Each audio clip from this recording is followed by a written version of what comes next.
de fe.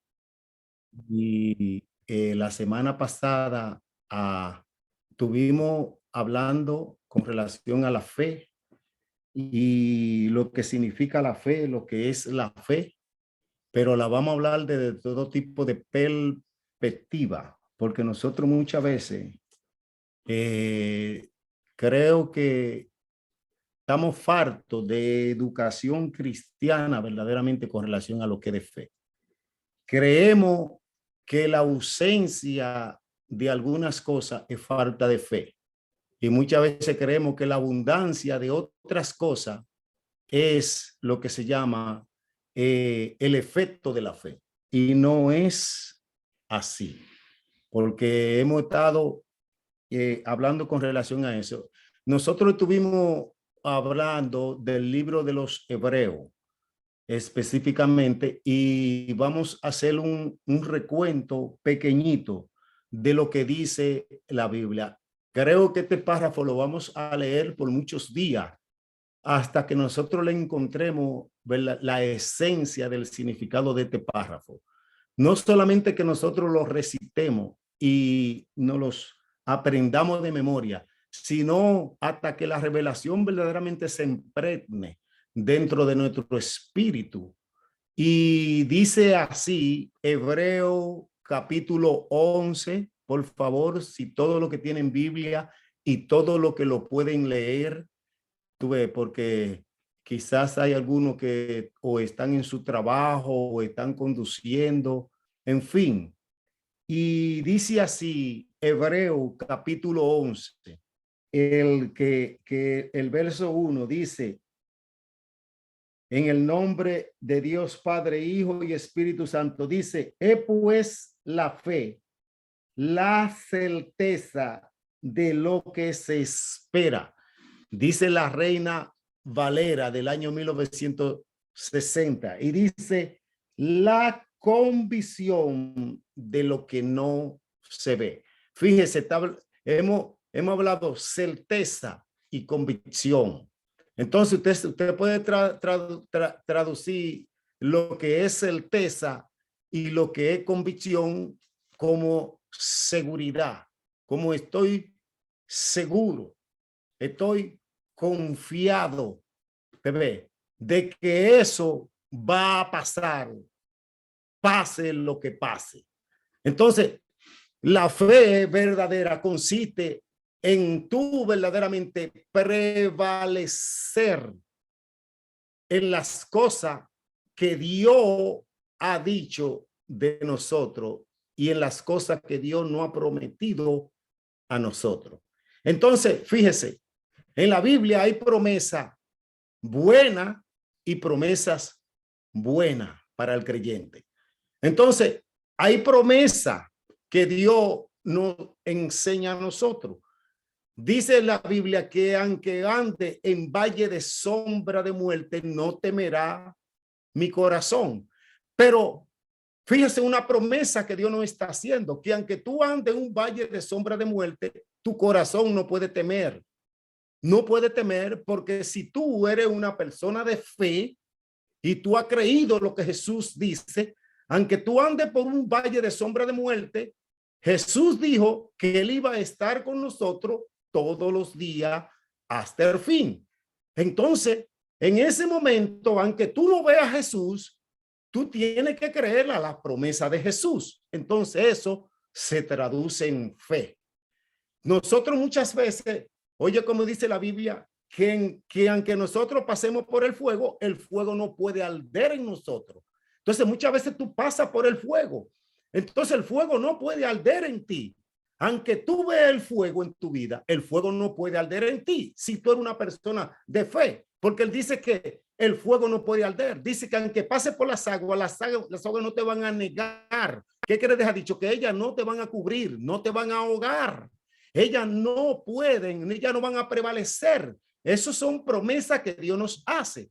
Pero la promesa de Dios, nosotros, nuestra creencia tiene que estar centralizada en las promesas que Dios nos ha hecho. Porque esas son promesas buenas, pero nadie la quiere. ¿Por qué? Simple y llanamente porque tú va a pasar por momentos difíciles. Entonces, se nos ha enseñado a nosotros que cuando tú eres una persona de fe, tú lo tienes todo. O sea, tú eres poseedor de todo, pero eso no es lo que la Biblia nos enseña.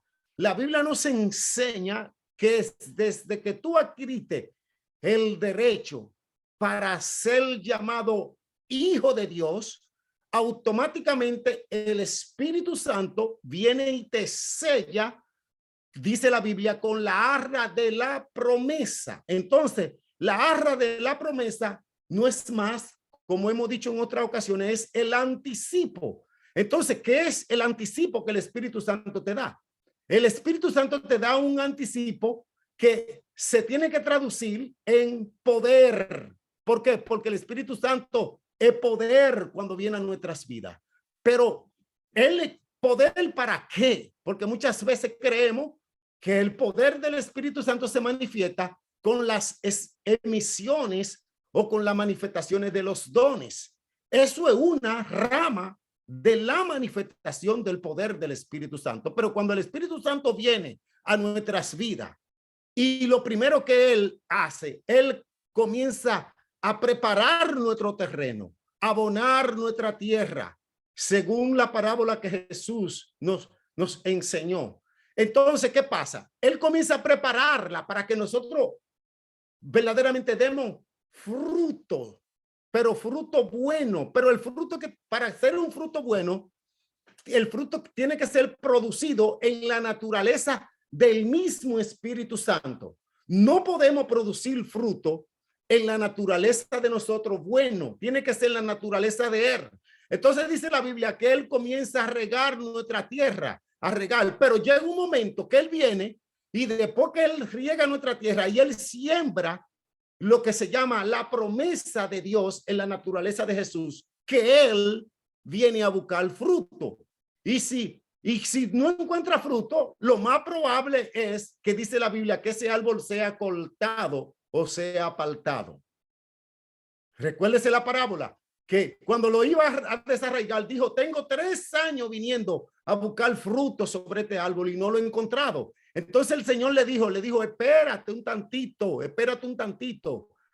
déjame abonarlo un año más para ver si produce. Entonces, cuando se habla de fe, que tú eres una persona de fe, tú tienes que tener convicción y certeza de la promesa de Dios en nuestras vidas. Eso no tiene que ver con la manifestación de los dones. Tiene que ver verdaderamente con el fruto del Espíritu Santo en nuestras vidas. La fe, del Espíritu Santo en nuestras vidas y con nuestras vidas es una cosa que tiene que producir fruto. Entonces, dice que fue la fe. Entonces, el verso 6 dice que sin fe es imposible. Cuando tú no tienes fe, dice que es imposible. No hay posibilidad de tú agradar a Dios, aunque muchas veces ande en su buena voluntad. Entonces, recuérdese que Dios tiene la buena voluntad. Dios tiene la voluntad agradable y tiene la voluntad perfecta. Tú puedes andar en la buena voluntad de Dios simple y llanamente con patrones, con normas. Tú ves, con reglas, con ley. Pero cuando tú andas en la voluntad que agrada a Dios, ya eso va más allá que la buena voluntad de Dios. ¿Por qué? Porque cuando tú andas en la voluntad que agrada a Dios, tú siempre presentas sacrificio. Y entonces el sacrificio duele. Cada vez que tú haces un sacrificio duele, porque los sacrificios de hoy no se hacen como se hace en la antigüedad. En la antigüedad, ¿qué es lo que tú hacías? Tú cogías y tú presentabas una ofrenda. Tú presentabas una ofrenda conforme a los requisitos sacerdotales de aquel entonces. Un derramamiento de sangre, sea de un macho cabrío, sea de una oveja, sea de una paloma, sea de lo que sea, y tú venías delante del sacerdote, sea de un toro, sea de lo que sea, y tú hacías un sacrificio de sangre Pero ahora el sacrificio que tú tienes que hacer ya no puede ser de sangre. Tiene que ser un sacrificio verdaderamente en la naturaleza tuya si tú quieres agradar a Dios. Entonces, ese sacrificio, si tú no tienes fe, tú no lo vas a hacer. ¿Por qué? Porque la fe te hace ver a ti las cosas invisibles, visibles. La fe tiene que volverse poder en tu vida. La fe, tú tienes que hacerla poder en tu vida. La fe es poder del Espíritu Santo en nuestras vidas cuando tú verdaderamente vives en ella. Entonces, nosotros tenemos que aprender. Fe no es cualquier cosa. Hablamos convicción, certeza. Ahora, nótese para que usted entienda. ¿Por qué? Porque yo quiero que usted vaya conmigo. Dios te puede hacer una promesa. Dios te hace una promesa. Tú comienzas a caminar con las promesas de Dios y Dios comienza a caminar contigo en ella. Pero cuando Dios verdaderamente te va a entrar a ti a la bendición de la fe que tú has manifestado, en lo que tú has creído, Dios lo primero que hace es que te prueba, no te tienta, te prueba a ver si en realidad tú eres una persona que tú has creído o no has creído. Entonces, ¿cómo Dios te comienza a probar? Dios te comienza a mostrar a ti lo que Él ha dicho que Él te ha dado. Y lo que Él te ha dicho a ti que tú vas a conquistar. Y después Dios te pone a ti a explorarlo para ver tu reacción, a ver si es verdad que tú eres un hombre o una mujer de fe. Entonces Dios te comienza a probar a ver si es verdad que tú eres de fe. Tú puedes decir yo soy de fe, pero vamos a ver si en la prueba de Dios, no en la tentación, en la prueba de Dios, a ver si tú eres verdaderamente de fe. Entonces nosotros, como referencia en esta noche, vamos a tomar el capítulo 13 de Número. Yo quiero que todo el que tenga Biblia busque el capítulo 13 de Número. Número, capítulo 13, porque estamos hablando de fe. Fíjese, cuando Dios quería, entienda bien, quería que el pueblo de Israel entrara a la bendición que Él le había prometido, lo primero que lo puso es a ver la bendición que Él le había prometido, pero a ver si ellos estaban dispuestos a lo que ellos habían dicho que ellos habían creído, si estaban dispuestos a pelear por lo que Dios le había prometido. Entonces, si vamos al capítulo 13, voy a buscarlo aquí, si con el favor de Dios, dice así, capítulo 13, perdón que se me fue el asunto aquí. El capítulo 13 dice así, verso 1. ¿Te entiende? Estamos hablando de fe. Yo le estoy diciendo, estamos en una secuencia de fe. Si usted tiene su Biblia, búsqueselo para que usted vea. Número 13 dice, y Jehová habló a Moisés diciendo, envía tú hombres que reconozcan la tierra de Canaán. Escuche, que la reconozcan, o sea, que la exploren. Dice, la cual yo doy a los hijos de Israel. Fíjese, vuelvo y se lo voy a leer este párrafo. Dice, y Jehová habló a Moisés diciendo, envía tú hombre que reconozcan la tierra de Canaán, la cual yo doy a los hijos de Israel. Cada tribu de sus padres enviará un varón, cada uno príncipe entre ellos. Fíjense, lo primero que Dios le está diciendo, envía un príncipe, un principal, alguien que sea cabeza. Recuérdese, En el llamado de Dios, todos somos cabeza. La Biblia dice en el libro de Pedro, que en el capítulo 2 dice que Dios nos ha escogido a nosotros para que nosotros seamos una nación santa, una nación de reyes, una nación de sacerdotes, ¿te ves? Para mostrar verdaderamente, tú ves, la virtud de aquel que nos llamó. La Biblia lo dice en Apocalipsis, capítulo 1 también, que somos una nación de reyes, una nación santa. No está hablando de pastores, no está hablando de ministros, no está hablando de evangelistas, no está hablando de profetas, está hablando de un pueblo que Dios escogió para que reinara. Entonces, un principal. Entonces Dios le dice a Moisés, envía un principal para que exploren verdaderamente el territorio que yo le doy. No es que le voy a dar, no, sino que le doy. Fíjese la promesa de Dios. Yo se lo doy. Entonces, sigue diciendo para que usted vea. El Señor le dice, de cada tribu mandan uno, verso 17. Vamos a saltar al verso 17. Fíjese.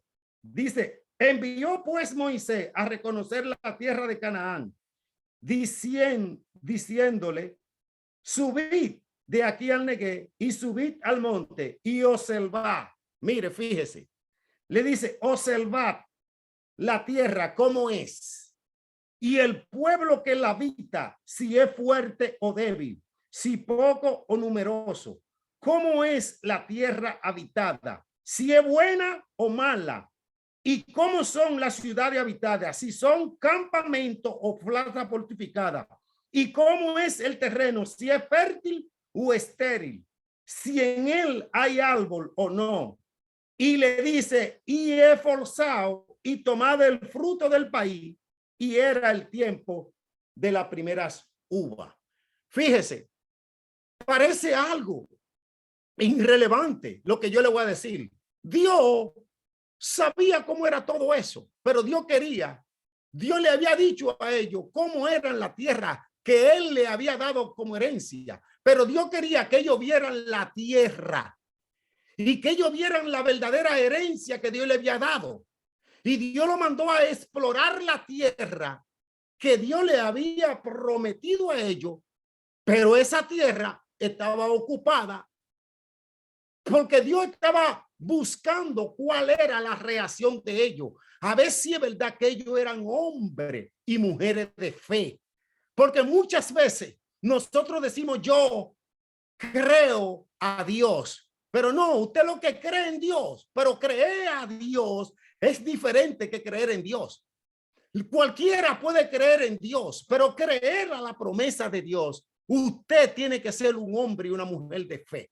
Porque cuando usted cree a Dios, cuando usted es probado o tentado, usted tiene que mostrar la santidad de Dios. La santidad de Dios. Porque la Biblia dice que Dios habita, te ve, con el humilde y el quebrantado de espíritu. Pero él dice que él habita la santidad. Y la santidad de Dios tiene que ver con la obediencia. Oiga bien, que agrada a Dios y con la obediencia perfecta de Dios. Entonces, vamos a tocar ese punto más hacia adelante. Dice la Biblia, y ellos subieron y reconocieron la tierra desde el desierto de Sin hasta Reó, entrando en Jamá, y subieron al Negué y vinieron hasta Hebrón, y allí estaba Hebrón. Fíjese, cuando llegaron a Hebrón, dice que en vez de ellos ver la tierra, lo primero que vieron fueron los gigantes. Dice, y allí estaban los gigantes. Ahí estaba Imán, Cesaín y Talmai, hijo de Agnac. Está hablando de los gigantes.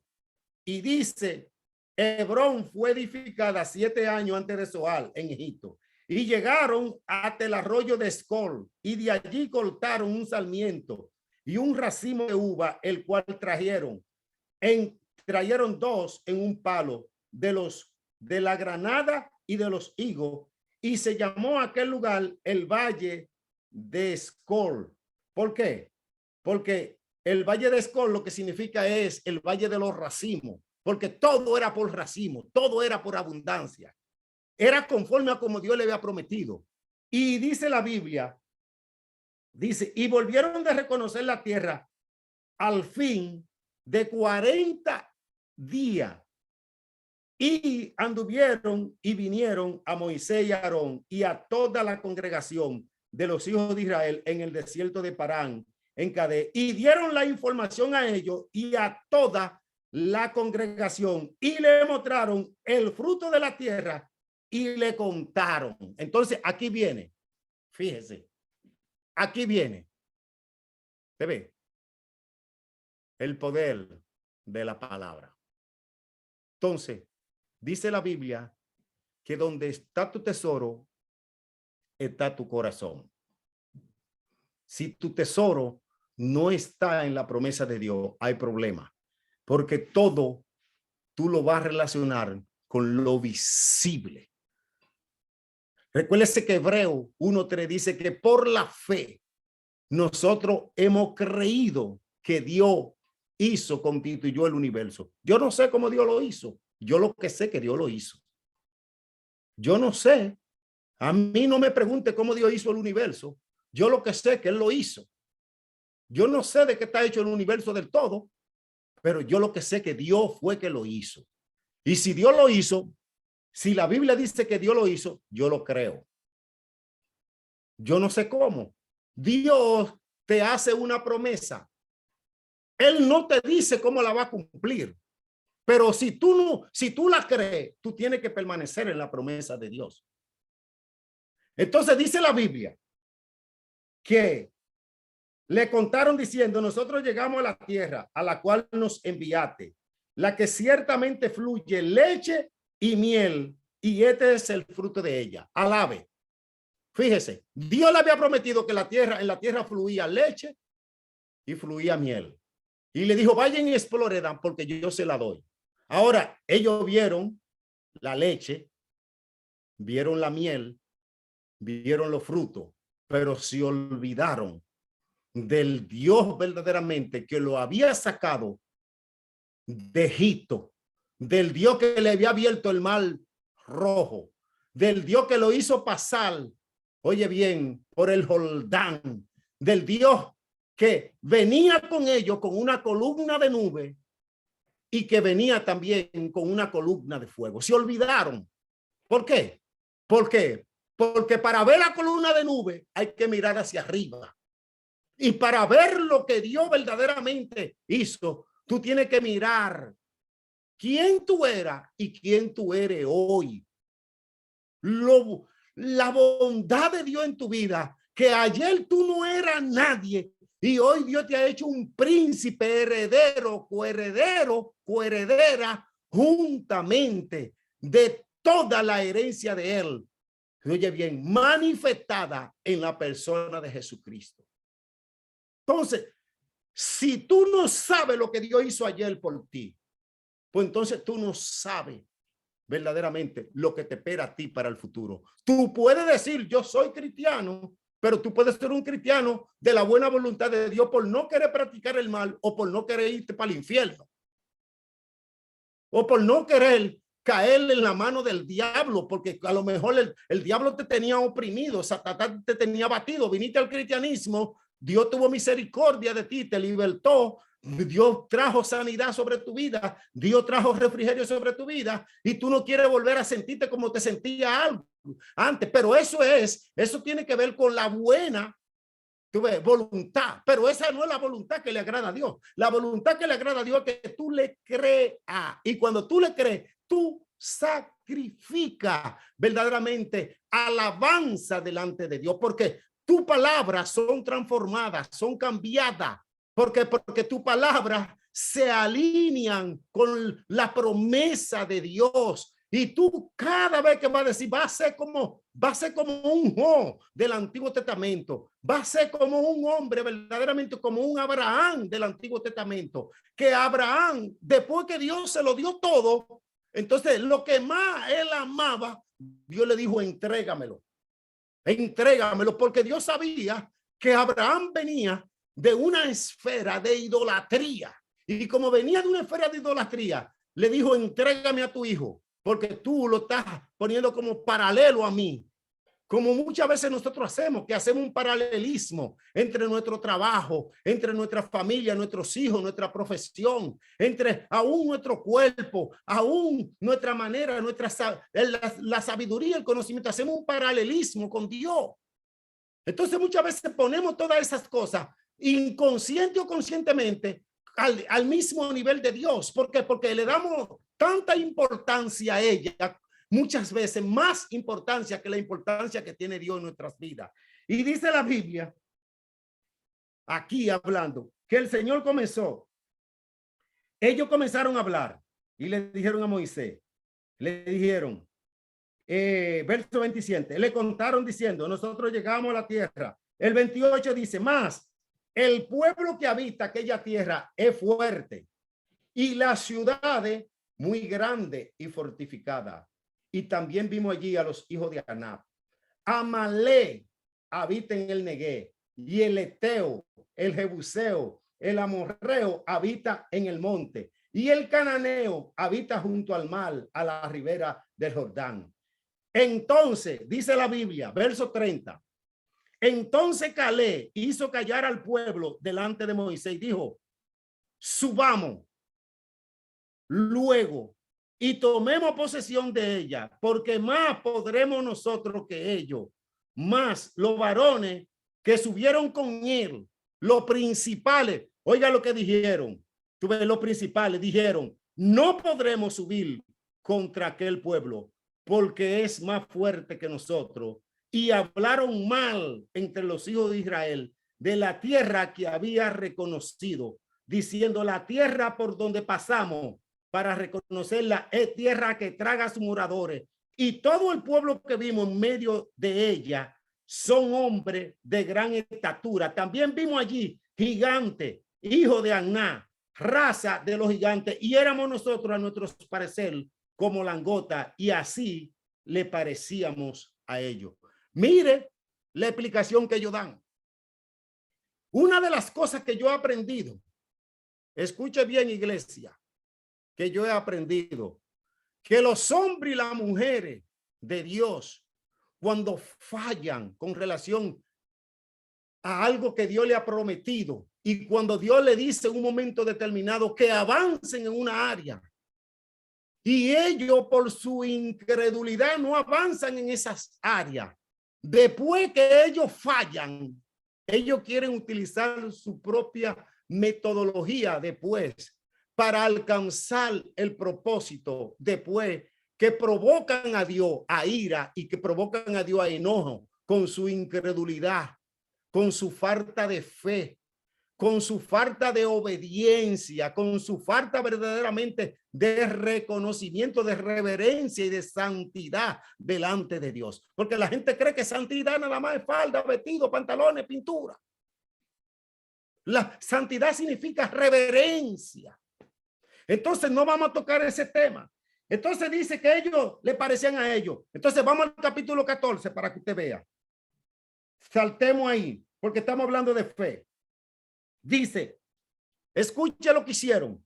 Dice, entonces toda la congregación, todo, tú ves, la congregación gritó y dio voces, y el pueblo lloró aquella noche y se quejaron. Se quejaron. Nótese. Nótese lo fuerte que la queja. Se quejaron. Dice aquí.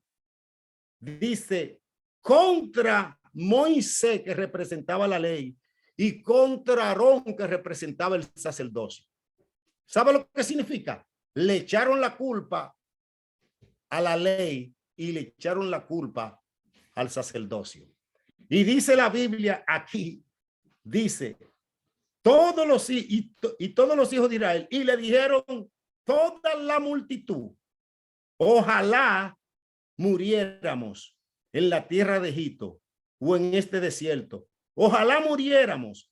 ¿Y por qué no trae Jehová? Escuche, están culpando a Dios de su desgracia a esta tierra. para caer la espada y que nuestras mujeres y nuestros niños sean por presa. ¿No nos sería mejor volvernos a Egipto?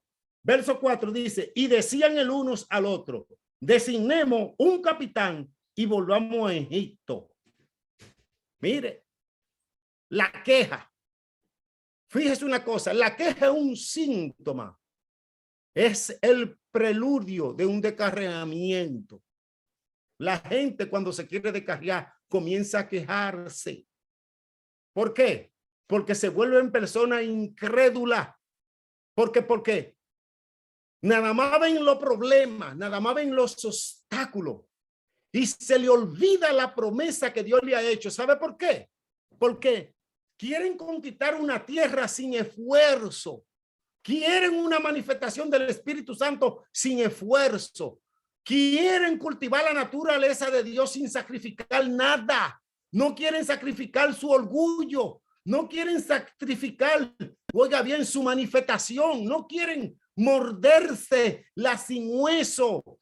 Quieren siempre tener una expresión de naturaleza humana, porque eso es lo que nos ha enseñado el sistema, a nosotros reclamar nuestro derecho, y siempre estamos expresándonos con la ira, con el enojo, con la amargura, con los sentimientos de nuestras vidas. Y cuando viene a ver, está todo el mundo con un baberío y un lloderío. Cuando viene alguien y le toca el sentimiento y todo el mundo, ¡ay! Y ¡ay! Cuando no quieren, ¿verdad?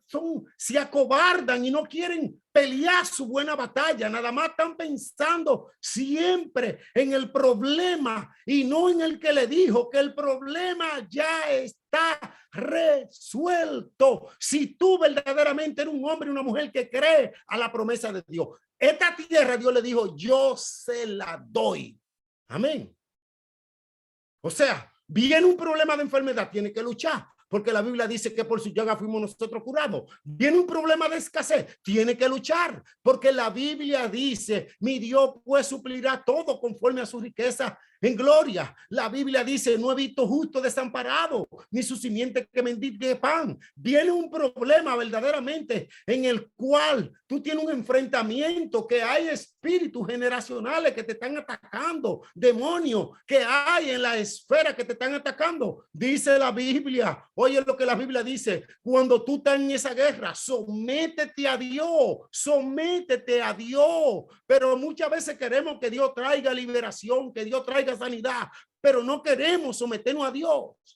Nos sometemos al concepto de la revelación humana, no, porque este problema me tiene muy estresado. El estrés.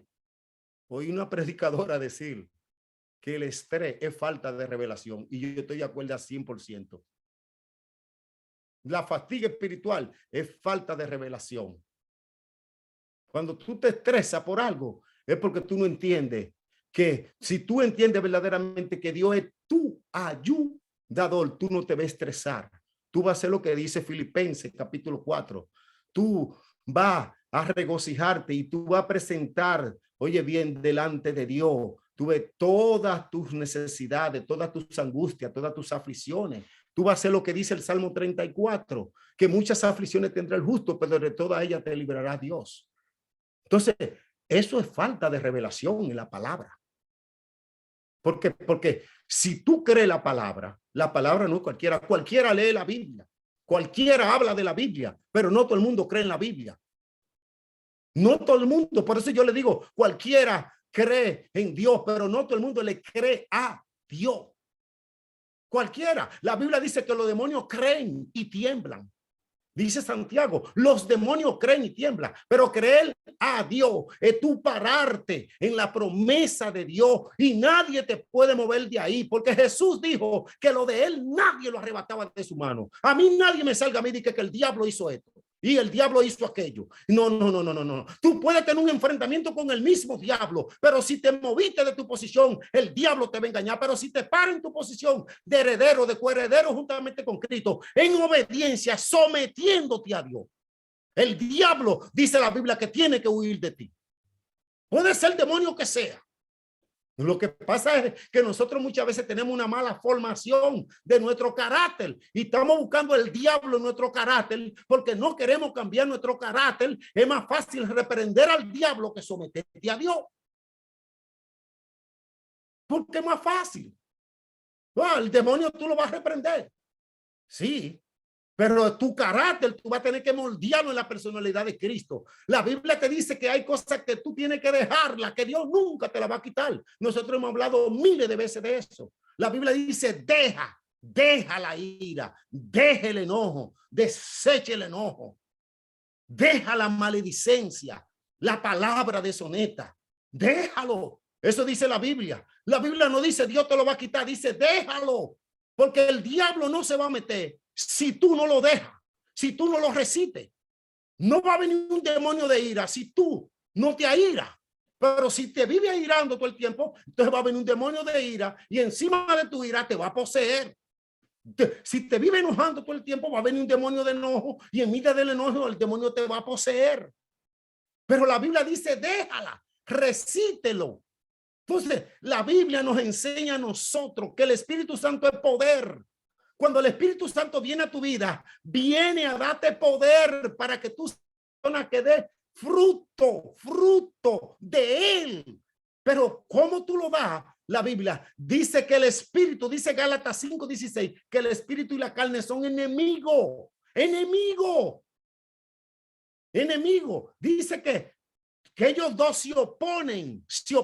Es una batalla interna que tú tienes para que tú no hagas lo que tú quieras. Entonces, ¿cómo tú vas a dar fruto cuando tú te dejas guiar por el Espíritu Santo de Dios? Pero si te dejas guiar de tus emociones, de tu ira, de tu enojo, te dejas guiar de la influencia diabólica que ha tomado nuestra sociedad, nuestra cultura, entonces tú vas a ser una persona mística. Entonces tú nunca vas a conocer la voluntad que agrada a Dios. Tú siempre vas a andar la buena voluntad. ¿Va a dejar de ser hijo de Dios? No. Pero no va a heredar. Este pueblo comenzó a murmurar. Dios le acaba de decir, vayan y reconozcan la tierra que yo le doy. Hay muchas cosas que nosotros no alcanzamos porque no entendemos que ya Dios nos la ha dado. Que nosotros simple y llanamente tenemos que pararnos en la posición, en la fe. Tenemos que pararnos en fe en lo que Dios ha dicho. Pero cuando tú te paras en fe, el primer acto de fe se llama convicción. Tú tienes que tener convicción de la naturaleza de Dios en tu vida y que tú eres, así como Dios es santo, tú eres una persona santa. Tú no puedes estar abriendo tu boca como un dragón y botando fuego, porque la Biblia dice que de una misma fuente no pueden salir dos aguas.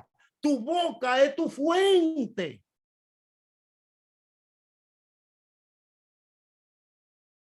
No puede. Si tú eres un hombre, una mujer de fe, tienes que pararte en fe, tienes que resistir al diablo, tienes que aprender a llorar cuando quiere hablar y no debe de hablar. Cuando está acostumbrado a hablar y no puede hablar, no hable, porque lo va a dañar todo. Dígamelo a mí, yo soy un testigo fiel de eso.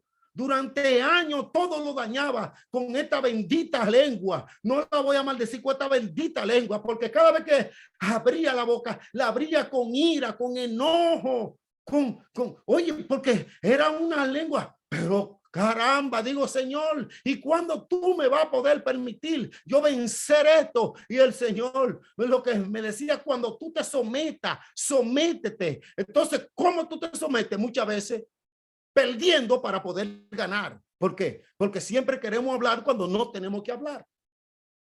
Muchas veces queremos hacer cuando no tenemos que hacer. Escuche bien, yo le voy a leer esto. Este pueblo murmuró contra Dios, murmuró contra la palabra de Dios que representaba a Moisés, murmuró contra el sacerdocio de Dios que representaba a Aarón y lo culpó. Le dijo, nosotros estábamos mejor en Egipto.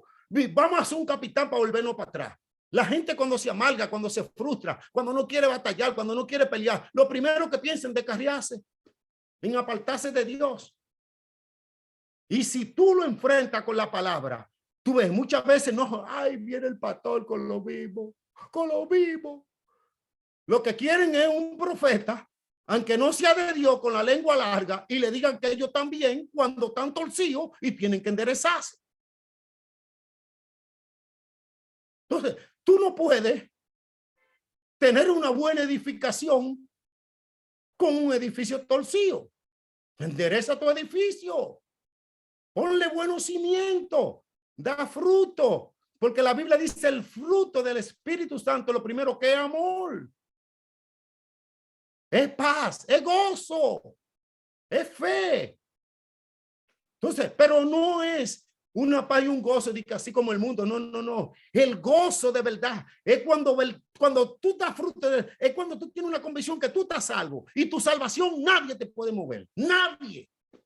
Mire, el diablo puede hacer lo que sea.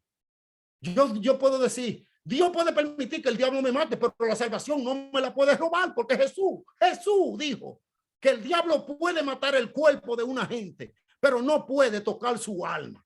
Y si Jesús lo dijo, yo lo creo. Entonces, mi Biblia dice que nada puede pasar sin el consentimiento de Dios. Ningún poder está por encima del poder de Dios. El diablo no es un delincuente que va a hacer lo que quiera. Él tiene régimen. Y si él puede obrar en los hijos de Dios, es porque los hijos de Dios no creemos a Dios. Entonces, mira lo que dice aquí.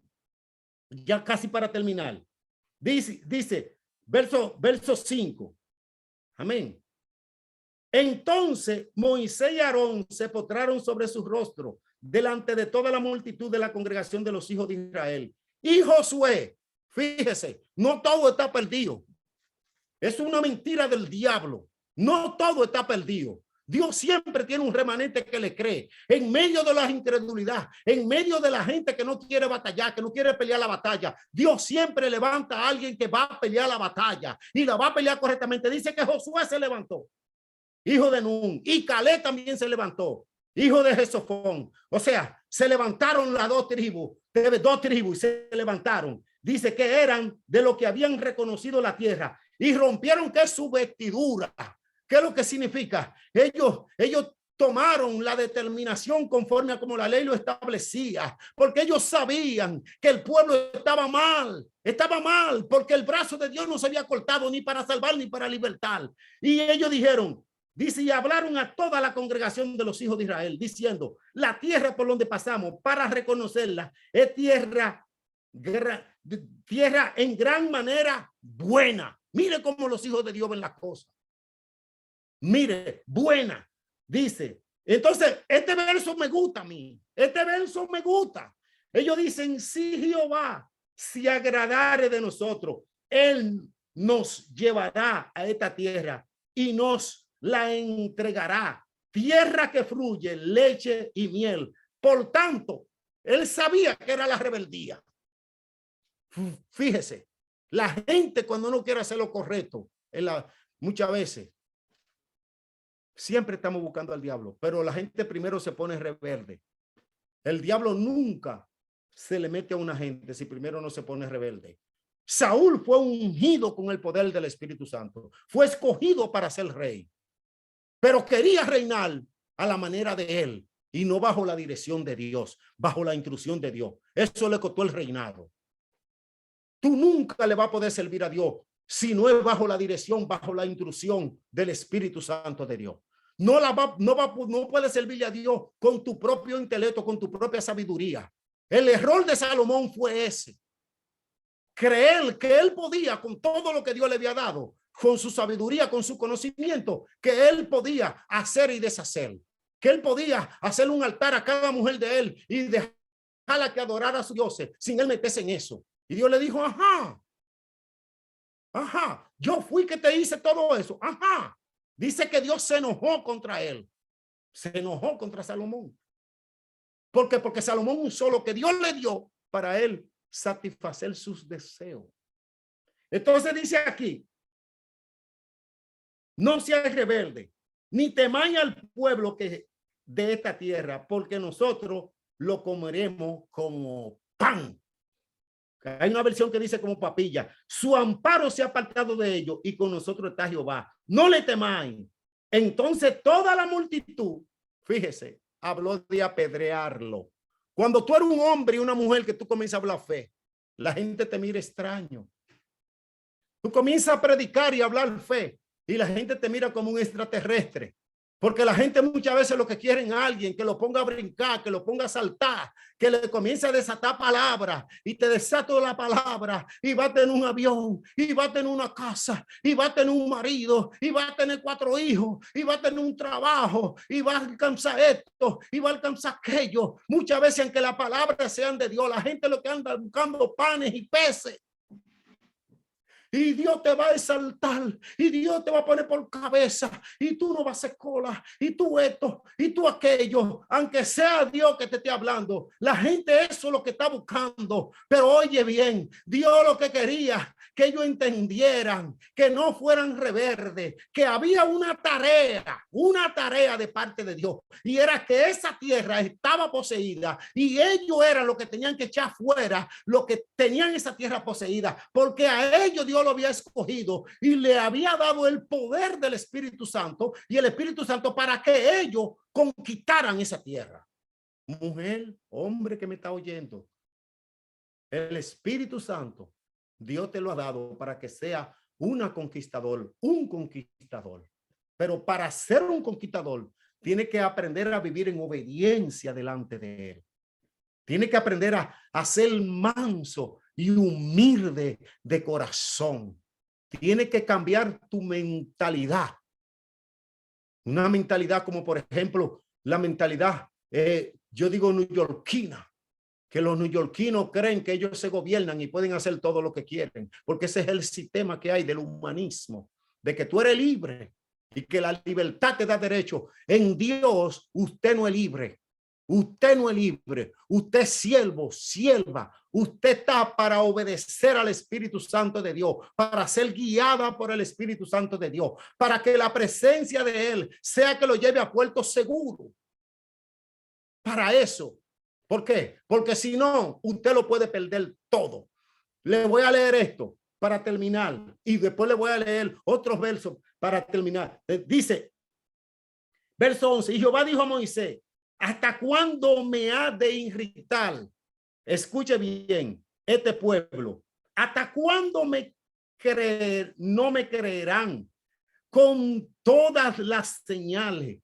Eso da pena. Tú sabes la gente que Dios le ha hecho favores tras favores, miles de favores en la iglesia, beneficio tras beneficio, bendiciones, liberaciones, sanidad, puerta abierta, y no le creen a Dios.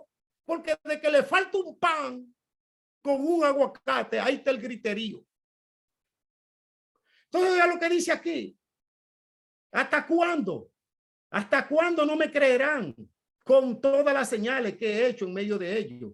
Yo lo heriré de mortandad y lo destruiré, y a ti te pondré sobre gente más grande y más fuerte que ellos. Alabe. Esa era la voluntad de Dios.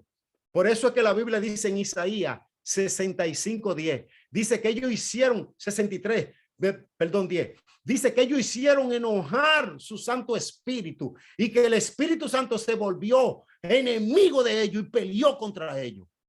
Hay mucha gente que han hecho enojar tanto el Espíritu Santo de Dios que ya el Espíritu Santo de Dios lo tiene como adversario, como enemigo.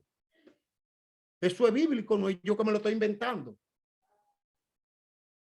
Entonces, es lo que sigue diciendo.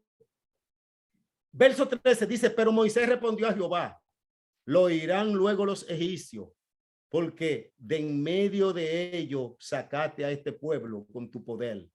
Y lo dirán a los habitantes de esta tierra, los cuales han oído que tú, oh Jehová, estaba en medio de este pueblo.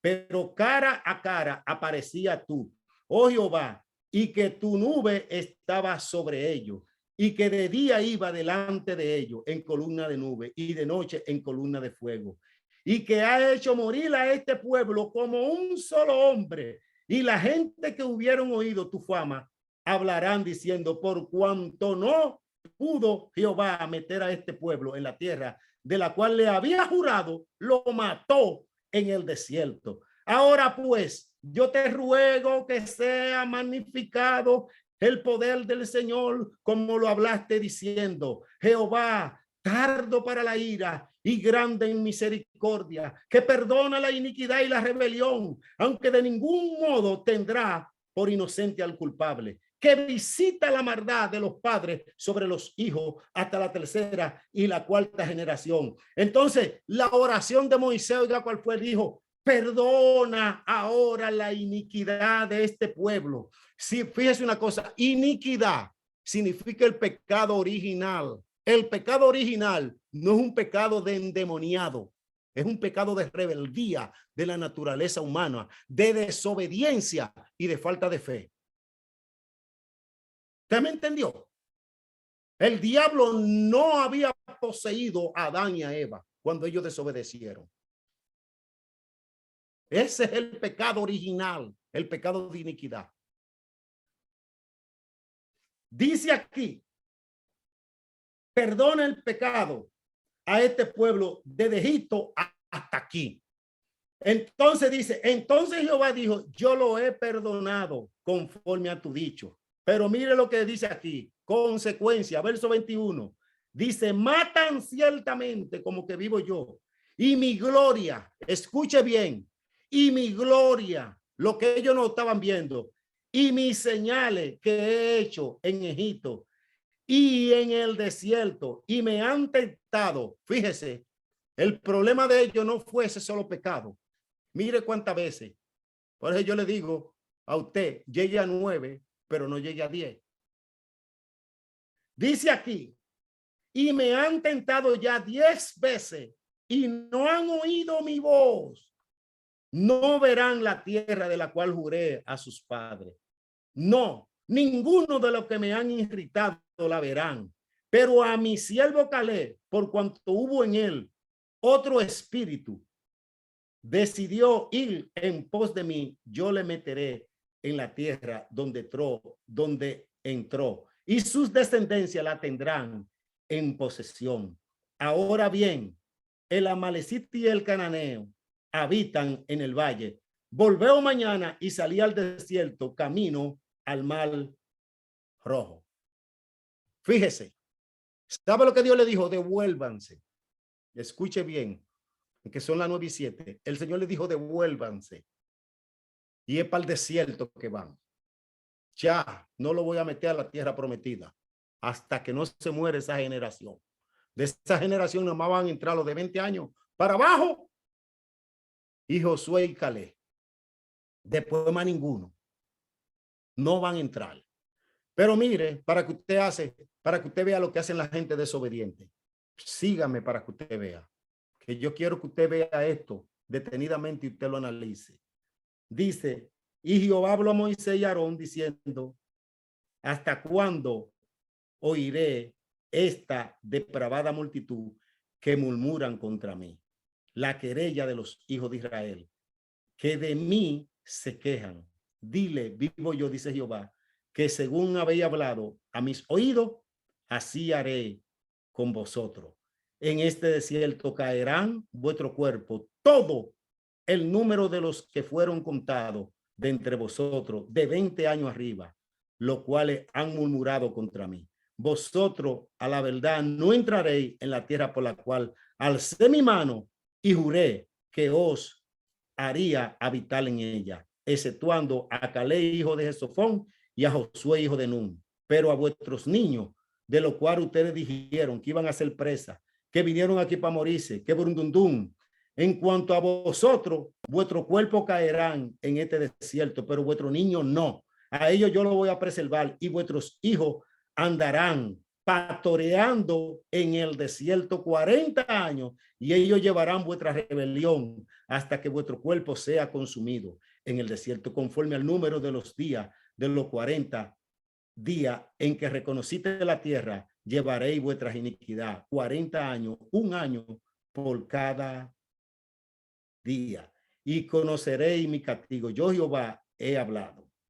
Ahora, ahí está bien. Mire lo que hacen los rebeldes. Escuche bien. Verso 36. Dice: y los varones que Moisés envió a reconocer la tierra, y que al volver habían hecho murmurar contra él y a toda la congregación, desacreditando aquel país, aquellos varones que habían hablado mal de la tierra murieron de plaga delante de Jehová. Oye bien, Dios lo mató con una plaga, pero Josué, hijo de Nun, y Caleb quedaron con vida de entre aquellos hombres que habían ido en pos de eso. Y Moisés, verso 39, dijo esta cosa a todos los hijos de Israel. Y el pueblo, mire, después que se hicieron todos sus vagabunderías, dice que se enlutó mucho y se levantaron por la mañana y subieron a la cumbre del monte diciendo, heno aquí para subir al lugar del cual ha hablado Jehová, porque hemos pecado. Y dijo Moisés, ¿por qué quebrantáis el mandamiento de Jehová?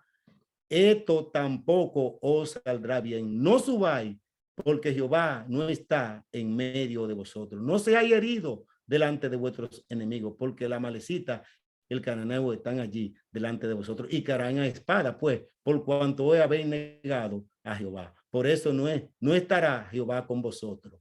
Entonces dice verso 44, que este es el verso que yo tengo. Dice aquí, sin embargo, se obstinaron en subir a la cima del monte, pero el arca del pacto de Jehová, de Jehová y Moisés no se apartaron de en medio del campamento. Y descendió el amalecita y el cananeo que habitaba en aquel monte y lo hirió y lo derrotó persiguiéndolo. Mira, después que hicieron toda su vagabundería, entonces querían pelear la batalla y querían ir a pelear contra la tierra, en la tierra que ellos dijeron que ellos no podían conquistar. Y todavía Moisés les dice, no se vayan, no se vayan, no, vamos a ir. Nosotros fuimos rebeldes contra Dios, pero vamos, Dios no está con ustedes, no se vayan, no se vayan. Eso hace el rebelde. Entonces, es algo que yo quiero que usted entienda. La rebeldía primero viene de la parte humana.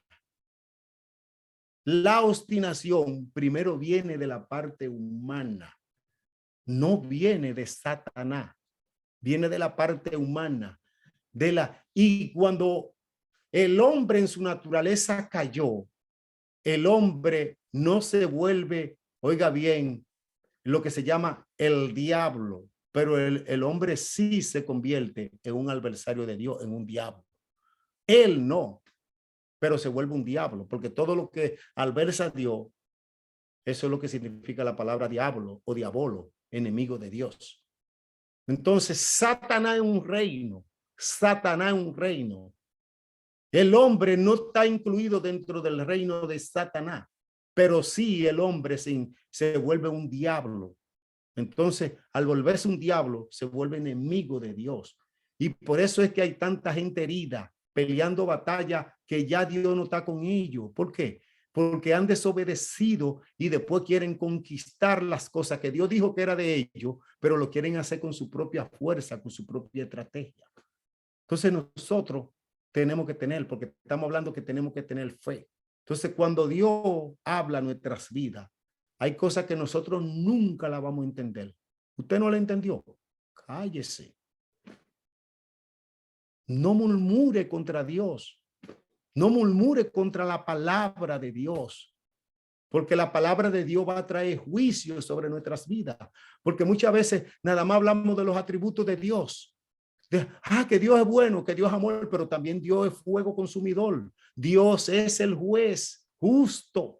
Si tú murmuras contra la palabra, la Biblia dice que la palabra es como una piedra de molino. Si tú caes sobre ella, tú eres desmenuzado. Y si ella cae sobre ti, también tú eres desmenuzado. La Biblia dice que el cielo y la tierra pasará, pero la palabra permanece para siempre. La palabra no es más que la promesa de Dios a través del Espíritu Santo, a través de la persona de Jesús en nuestras vidas. La promesa y la revelación del conocimiento de Dios. Eso es la palabra. Entonces, usted tiene que cuidar su salvación por la fe.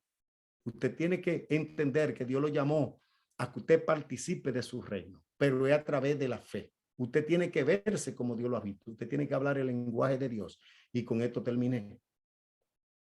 Vamos a Primera de Pedro Nada más le voy a leer esto porque se lo voy a dejar de primicia.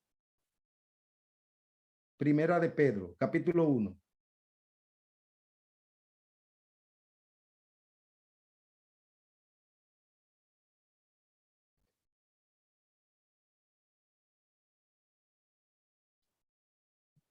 Se lo voy a leer del verso 3, 4 versos, 5 versos le voy a leer para que usted entienda.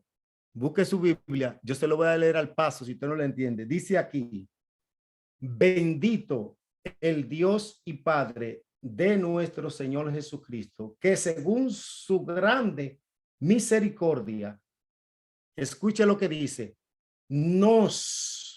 es un no de afirmación, hizo renacer para una esperanza viva, no muerta. El pacto en el cual nosotros hemos renacido o nacido de nuevo es un pacto vivo, no es un pacto que pertenece a ley. Dice aquí, por la resurrección de Jesucristo de los muertos. Es un pacto, oye bien, que Dios no tuvo que esconder el cuerpo de Cristo, sino el cuerpo de Cristo fue resucitado. El pacto de nosotros es un pacto vivo, no un pacto de muerte. Cristo murió, pero resucitó. Moisés murió, pero no resucitó. Moisés representaba la ley. Dice aquí, como es un pacto, dice aquí, la resurrección de Jesucristo de los muertos, dice, para una herencia.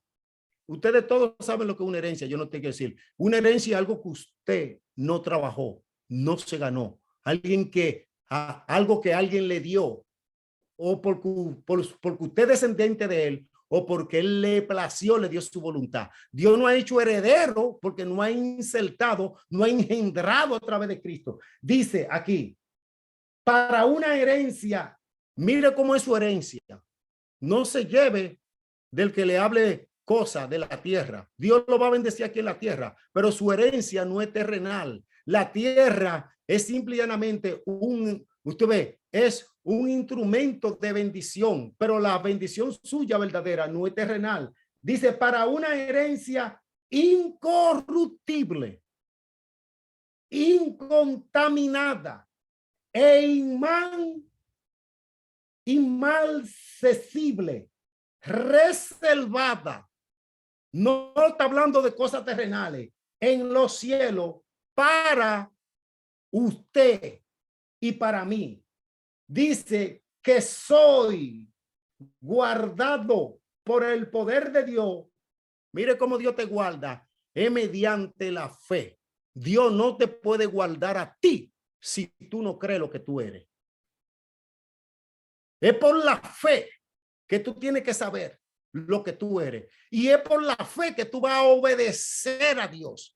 No es obligado, ni que con un palo, ni que hay que meterte en una cárcel, ni hay que estarte acechando, ni que ponerte un guardia atrás.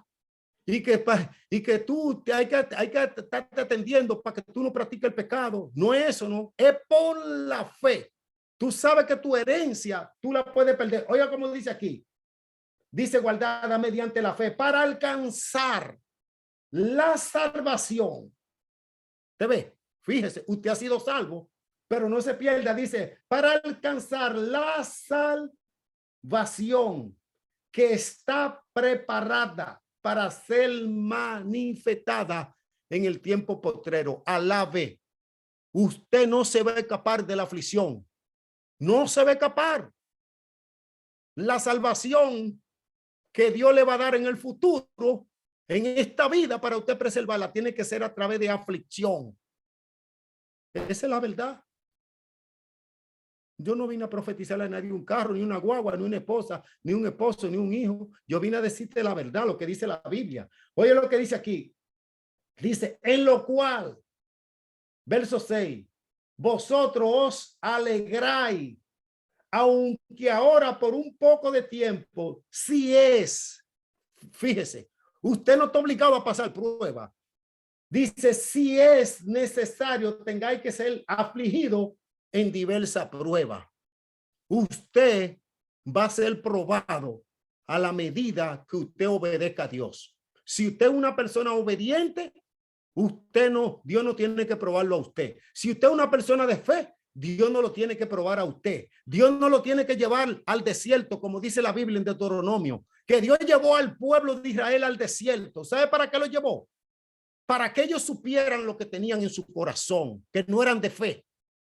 Para que ellos entendieran que no solo de pan vivirá el hombre, sino de toda palabra que sale de la boca de Dios.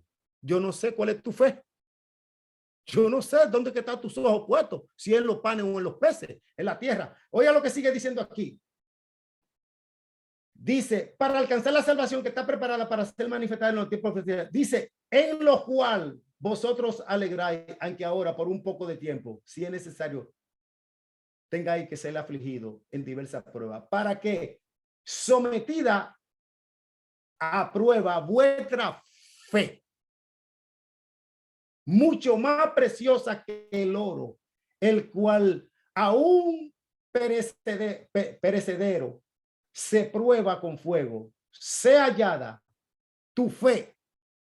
Oiga, varones, tu fe tiene que ser hallada en alabanza, en gloria y honra cuando sea manifestado Jesucristo, a quien amáis sin haberle visto, en quien creyendo, aunque ahora no lo veáis, os alegráis con gozo inefable y glorioso.